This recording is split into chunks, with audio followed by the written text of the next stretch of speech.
Senator Cornyn, thank you. Ms. Feinberg, let's talk about Luxembourg.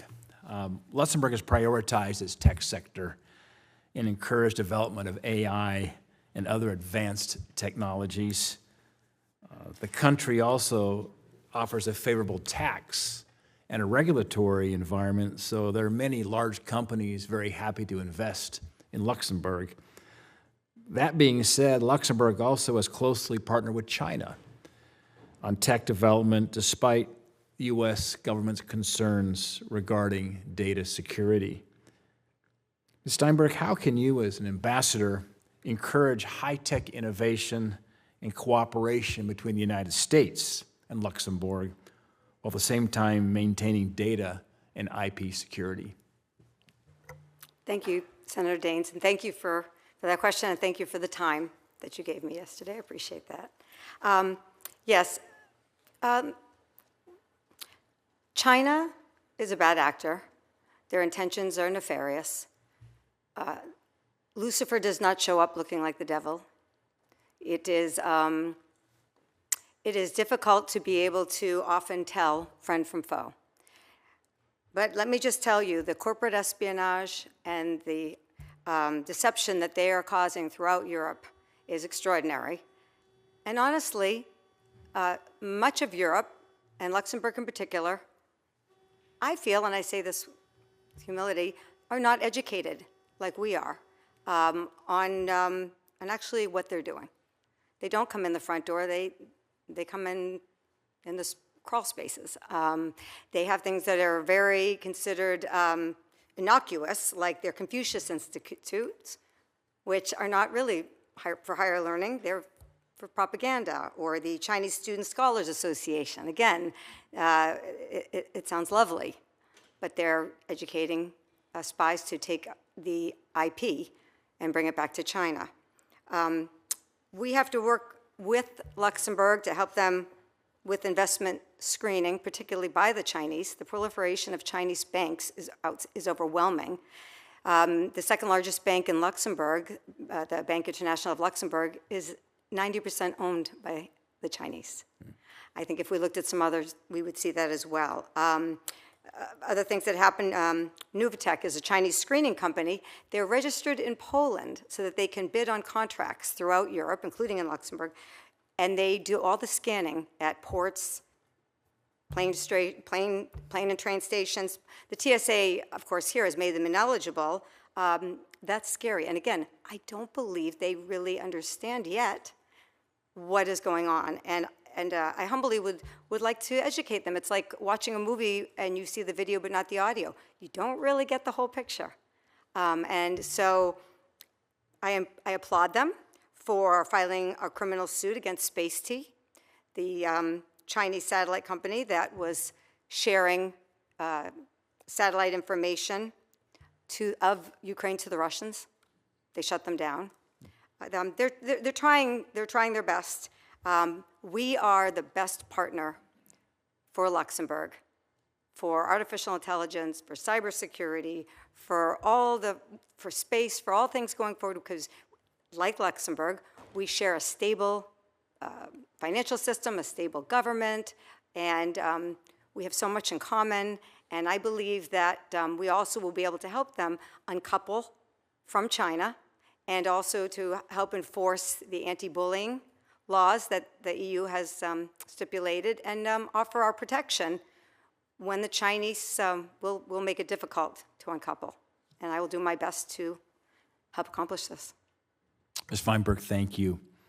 Mr. Fisher, of course, as you know, Austria is not a member of NATO, but they can be a good partner and are a good partner of the United States on mutual security concerns.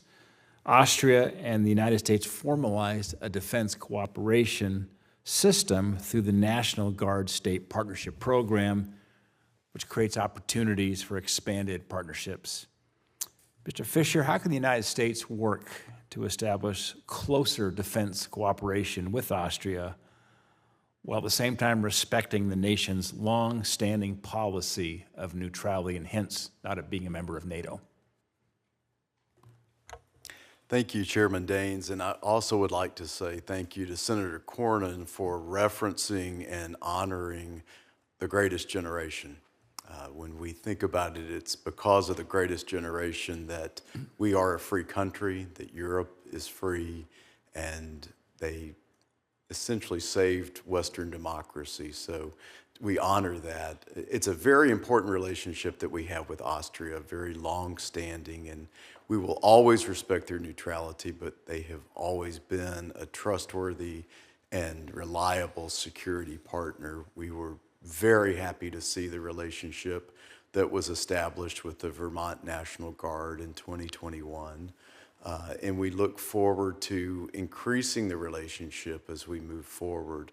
Our goals are in unity with the strength and stability of Europe, not just in Austria, but in Europe and the United States. And we'll certainly, if confirmed, look forward to being a big part of that conversation. Mr. Fisher, thank you. Mr. Rinaldi, I'm from Montana, so I got to talk about cows here a little bit. In my great state, we have a million people and about 3 million cows. This is an important topic. But looking at the Uruguay's ranchers, farmers, their overall cattle industry, they suffered a collapse due to the $350 million cow bond scam. In fact, earlier this year, I visited Argentina. I had the opportunity to see the flourishing partnership actually between Montana and Argentine beef ranchers. Who knew that some of these great, beautiful Black Angus I was looking at in Argentina originated in Montana in terms of their genetics? Do you think there's an opportunity for Uruguay to establish such a partnership with U.S. ranchers, given their cow bond scam they had, as a way to rebuild and create a thriving cattle industry? Yes, Uruguay is a great partner of the United States, so I think they have a great system and a great relationship with the United States. They mostly have cattle and they have agriculture industry in Uruguay, and they had a collapse, economic collapse in around 2003. And they have some kind of scam going on in Uruguay, some corporate.